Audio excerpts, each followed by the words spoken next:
guys, it's your girl Ayn, and you're watching Sunkissed Somewhere. If you're new to my channel, welcome. If you're an old subscriber, welcome back. My name is Ayn Bernos and I do videos on travel, beauty, and fashion 3 times a week, every single week, or when I can. For today's video, I'm sharing with you guys my book recommendations or my top books of all time. So these are books that I've curated per genre and, books that really matter to me. I've read so many books in this lifetime that I cannot include every single one that I've ever loved because I've loved a lot of books. But here are the top ones that have really made an impact on my life and that I want you guys to check out if you feel like it. So shall we begin? We shall. Okay, let's start with my young adult picks because as you all know that obviously I grew up loving young adult fiction. So firstly, I have this book by Meg Cabot. This is The Mediator. This is book number 2, but I've read the whole series. I think it was 6 books in total, and I read this growing up. I would borrow all the books from our school library, and I was just obsessed with this. I was obsessed with the character, Susanna, who's a very, very strong teenage girl who fell in love with this old-fashioned but equally gorgeous ghost. It's a really nice plot and it's weird in a lot of ways, but also very cheesy and romantic, young adult fiction-y. So if you're interested in young adult fiction, then you should definitely check this out if you haven't yet. This is my favorite Meg Cabot book ever. I mean series. That being said, I read The Mediator when I was growing up, and then when I was in college, I think, or when I was already working, Meg Cabot came up with a final book to the series where the lead character actually grew up, and here it is. So this is Remembrance, a Mediator novel, which is pretty much a novel that is also an epilogue. And I love it because I'm the type of reader who loves closed endings. I don't like not having closure. I want to know what happens to them. And so reading this and seeing how Susanna and Jesse just became married and stuff, it was amazing. It was really nostalgic and I loved it so much.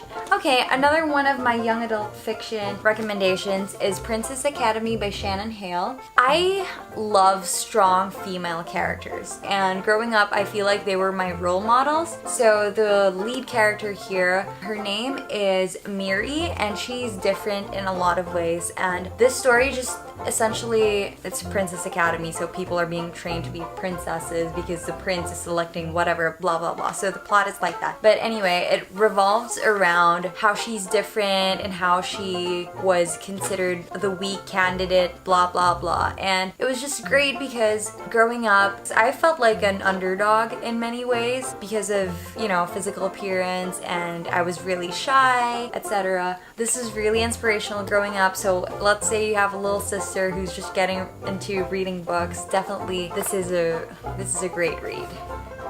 Okay, so let's go to adventure. I really like this. This is Shogun by James Clavell. It is a historical fiction based in Japan, and this is special to me because I lived in Japan for 3 months out of the entire year this year, and as I was reading this, I just felt very attached to Japan and, learning more about its tradition, its history, though obviously it's not historically accurate, but the plot is really based on some heavy facts and historical events, but obviously they're not factual. This was an experience. I love going to places and reading books that's set in those places. So for example, London, read a novel that's based in London, read a novel that's based in New York when you're in New York. It's just a really, really great way to both experience the place and kind of get lost in it through somebody else's perspective. So if you're interested in Japan, go for this. It's really amazing. I haven't read the other books of the saga, so they also have Taipan,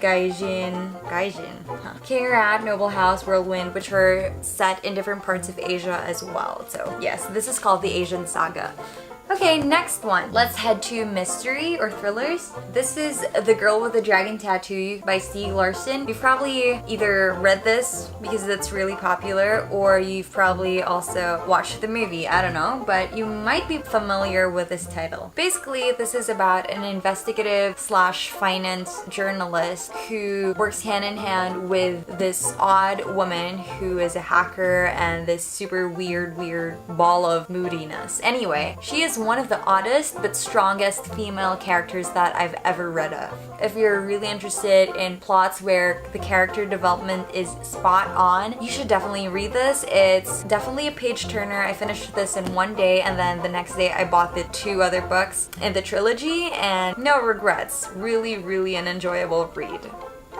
Okay, let's go to something more career related. This is the Teen Vogue Handbook, and I think this is still available and fully booked at other stores, although I remember buying it when I was in high school. When I was in high school, that's when I really got into fashion. At first I wanted to be a fashion designer, and then after that I wanted to be a photographer, and then after that I wanted to be an editor. And you know, I just always was interested in fashion, and so this was in many ways my Bible for the fashion industry, especially growing up. Obviously now I have better resources that I'm an adult and I'm working and I get to work with people in the fashion industry and get to know more about the industry. But if you're, if you're young and you're getting started and you just want to learn more and read about these amazing people in the industry, this is a really good way to go. Okay, so they have all the career paths that you can take. They talk about models and editors and stylists, makeup artists, designers, all of the things, and they have really great interviews and stories by people who actually have made it in the industry. So if you're really interested in working in fashion, then this is a book that I would definitely recommend. Although what they don't have here are fashion bloggers, because this is really old. They don't have fashion bloggers or vloggers here, which is what I ended up doing anyway. So yes, really great read. I swear I always go back to this still because it's just so much fun learning about these amazing people. This is my current read. It is a nonfiction by Cheryl Strayed. This is an actual account of her hike on the Pacific Crest Trail. It's called Wild. It also has a movie that's starring Reese Witherspoon, and this is just a really amazing account of what she experienced before and during the trail. It's more than just her life on the trail, actually. It's emotional, it's spiritual. It explores a lot of concepts about grieving and loss and moving forward. It's actually really inspiring and thought-provoking, and it's really good if you want to reflect on your life choices and if you want to reflect on your relationships with other people, with your family, with your mom, with your friends, with anyone really. Also, another plus, if you're into outdoor stuff and you kind of want to live vicariously through someone else, this is a really good read to have.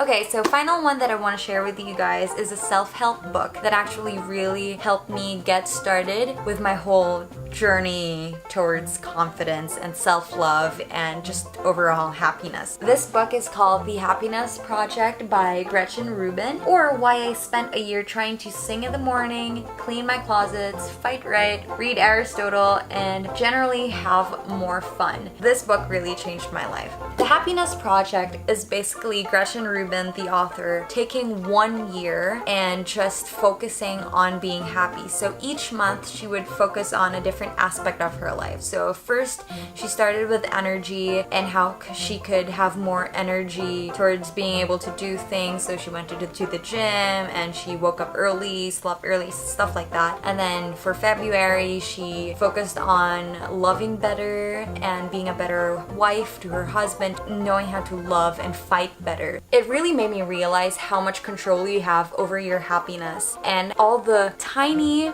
but essential things that you can do to become happier, to become a much happier person. So it took her a year to complete this, I've taken years to get to where I am now in terms of my overall happiness, and I'm still not completely there yet, and I'm still working on it. But reading this book was my first step towards owning my life and taking responsibility over my happiness. And it was just really amazing because my life since I've picked up this book has changed drastically. Obviously, I've had a bunch and a lot of ups and downs along the way, but overall, what matters most is my outlook. And my outlook right now and my overall principle is that I can control my destiny and I can control the choices that I make. And these choices may or may not be as good, but if I make the right choices consciously, like make the right choices towards happiness, then I can make my life a lot happier and make myself a lot happier, and in turn make people around me happier as well. This was really life-changing. So if you want to focus more on turning your life into this ball of sunshine and energy and positivity, then this is a great read for you to just get lost into. Okay, so that concludes my top books of all time. And obviously some of these books I've long outgrown, but still they're important to me and they hold very special memories. I really attach myself to stories of other people sometimes, and really one day I hope I get to do the same thing and write my own stuff. Maybe one day you'll see my name on the shelf, hopefully. Anyway, there you go. I hope you guys got something out of this, and I just want to thank you guys as always for hanging out here in my channel. I really appreciate it. I hope I see you guys soon, and I hope you stay confident. Bye! No, no, no.